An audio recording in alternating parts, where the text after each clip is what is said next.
Y'all, we're gonna do a smoked rib crown on the Ninja Woodfire Grill. Stick around, baby.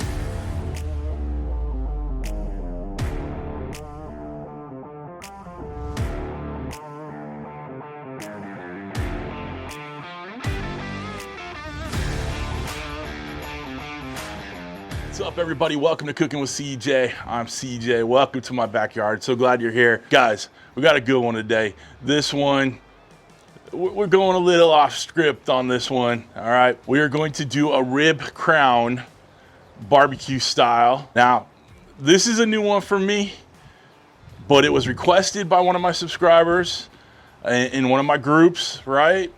And it just intrigued me. So we're gonna make this work. We're gonna use our wood fire grill. It's gonna be amazing. What is a rib crown for the barbecue style? Well, it's usually a rack of ribs turned into a circle, for lack of a better way of putting it, right? They usually butcher twine it together. I'm doing it a little differently. I'm using some hooks for my pit barrel cooker. So it actually is a little bit easier than using twine, I think. But I'll talk about that process in a second. And then you fill the middle of the crown of ribs, right? You fill it with mac and cheese. I have a great recipe for mac and cheese, all right? And I'll put the link for it right there. But the kids love this stuff, and I think it'll look good for the picture with like the neon orange color of it.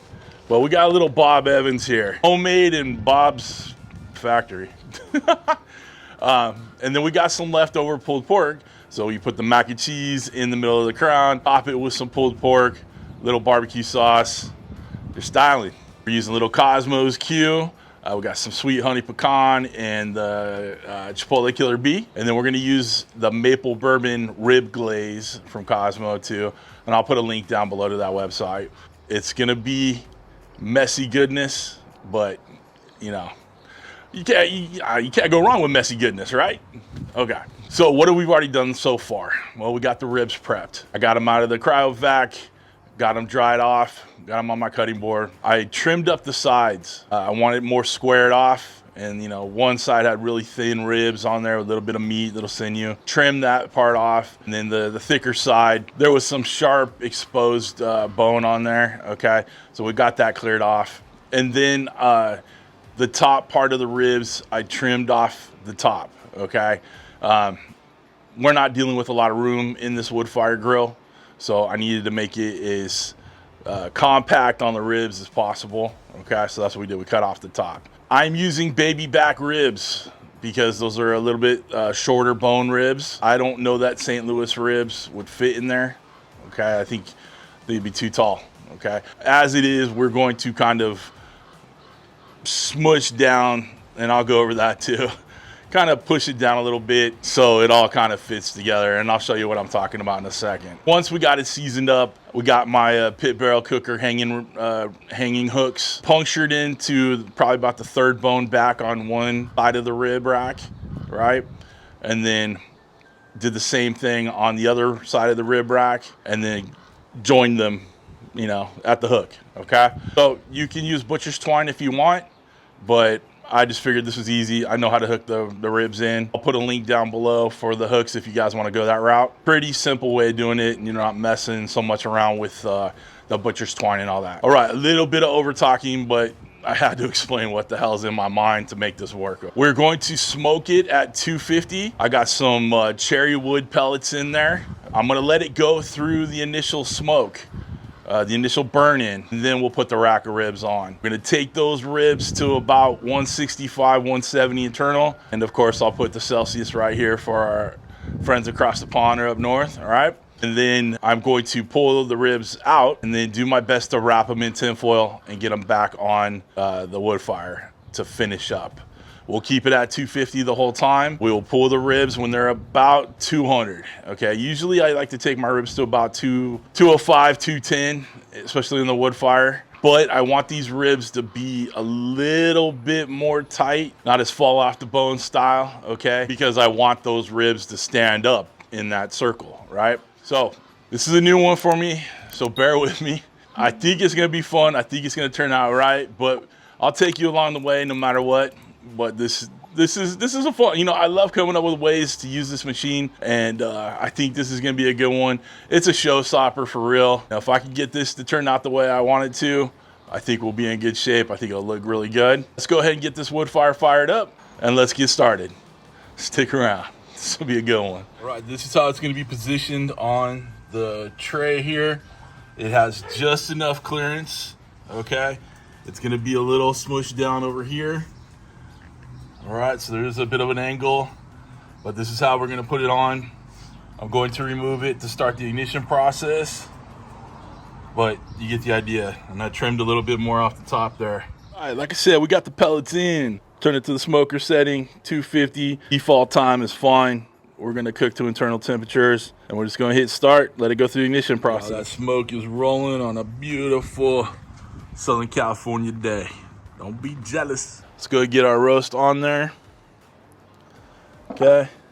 I smushed it down a little bit. You can see it's at a slope right here. The higher part kind of coincides on the inside. The fan is more over. This side is pushing up. As it cooks, it should tighten up to where when I take these hooks out, it'll stay together, theoretically. All right, let's get this thing shut down and smoking like crazy. 45 minutes in, I'm gonna take a look, give a little spritz with some apple juice right here. I'm just gonna keep it nice and moist. Looking good. Not ready to temp out, we got plenty of time. It's been about an hour and a half. Let's check the temps. I think it's about time we wrap. I checked it a few minutes ago. We were pushing right up 160. So we're gonna go and wrap. I have tinfoil laid out already. I've taken 2 sheets of tinfoil and kind of folded it over on itself because we're gonna need a fairly big, you know, amount of area to wrap around the round rack of ribs. So let's go ahead and temp this thing out, and then we'll pull it off and get it wrapped. All right, so that's over 170. 170, all right, we're looking good on our 170. So let's go ahead and pull this out and get it wrapped up. Guys, if you need an instant read, check my link down below for this Lightning from ThermoPro. Save you a little bit of cash using my link. Check it out. All right, this is kind of a little upside down view. I want you to be able to see this, and I need to be kind of in front of it. All right, so there's our rack right there. Before I wrap it up, we're gonna put a little of this glaze on there. A little of the rib glaze. Just a little bit over the top. Okay, I'm gonna add just a little bit more seasoning in there. And I'm just dusting a little bit with the honey sweet pecan. I'm gonna give it a couple sprays of my apple juice spritz right here. It's gonna help keep it moist in there, steam it up real nice, help the braising process. All right, now we're gonna wrap this bad boy up. I'm gonna try to do one side, other side. Be careful not to push too hard on the tin foil. You do not want to pierce it. I'm gonna fold these up. I don't have much room for height in there, so I'm gonna keep these side pieces down. Okay. Get it as tight as possible, but I'm gonna keep it like that. All right, so there's our little rib package. All right, nice and tight. Let's get it back on the grill. There's our little rack. It's gonna be all right in there. Get nice and done. Shut it down, and we'll see you probably another hour or so.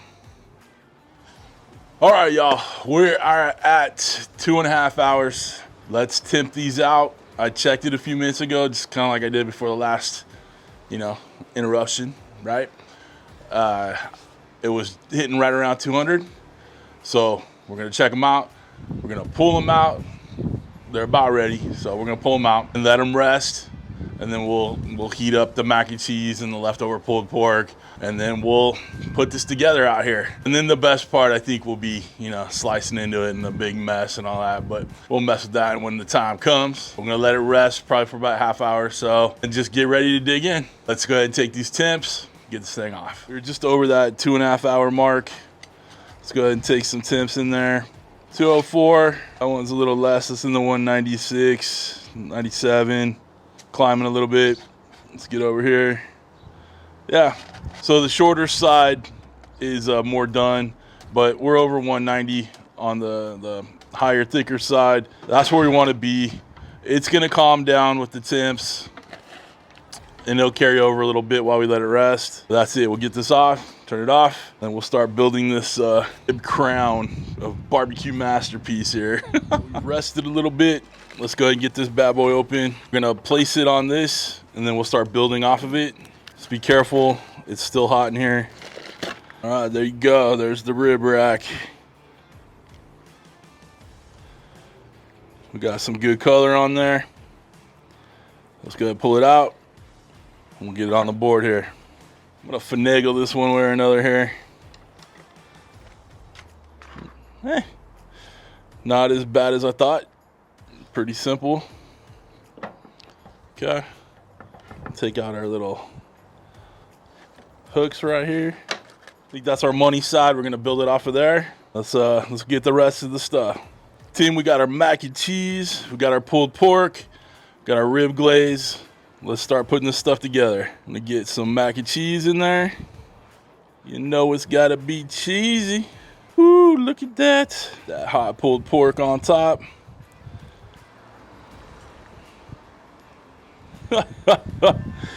Oh, that's money right there. Time to pour a little of that glaze over the top. And you know we gotta throw a little greenery on top. All right, I gotta take some pictures and then we'll cut into this thing. We're about to slice into this thing. This is insane. I'm just saying. Y'all, it's time to destroy that beautiful creation. Let's do it. I got my Pit Master knife here by Dalstrong, because we're all pit masters after this one. I fully expect it to go everywhere. All right. There we go. Let's get a little bone out of there. That is a mess right there. All right. There we go. There's our rib. All right, y'all. Guys, let me get it on there. Glistening, sweet, the goodness. Let's take a bite. Cheers, y'all. Oh, man. That was tender. Oh, man, that's too good. I'm gonna bite. I'm gonna take a third bite just to make sure. It's good. I forgot a towel. Had to come back to a different angle. Guys, that right there, say it with me. You know I'm gonna say it. That right there is money in the bank. Oh my God, too good. I will definitely give this a try. I hope you give it a try. Now, guys, I'm on Instagram and Facebook. Instagram's _ Cooking with CJ. Facebook's Cooking with CJ. If you guys decide to attempt this in your wood fire grill, make sure you hit me up and tag me in it. I will share it on all my social medias. I want to see you guys do your take on this wonderful, interesting, right, barbecue dish. Okay, and show me how you make it your own. This is badass, guys. I don't mind telling you. It's a mess. It is what it is. But it's damn good. If you guys want to get yourself one of these Ninja Woodfire grills, links down below. It is my affiliate link. It doesn't cost you anything more to use, but it helps out the channel. Links for the cutting boards, the knives, the ThermoPro instant read, all that stuff. Links are all down below. If you want to become a show producer like all these people scrolling in front of you right now, awesome, lovely, rib-eating people, hit that join button right next to the subscribe button, which you should have already hit by now. But other than that, guys, we are done. Listen, I hope you have a wonderful, wonderful week. Thanks for stopping by. Thanks for cooking with CJ. Take care.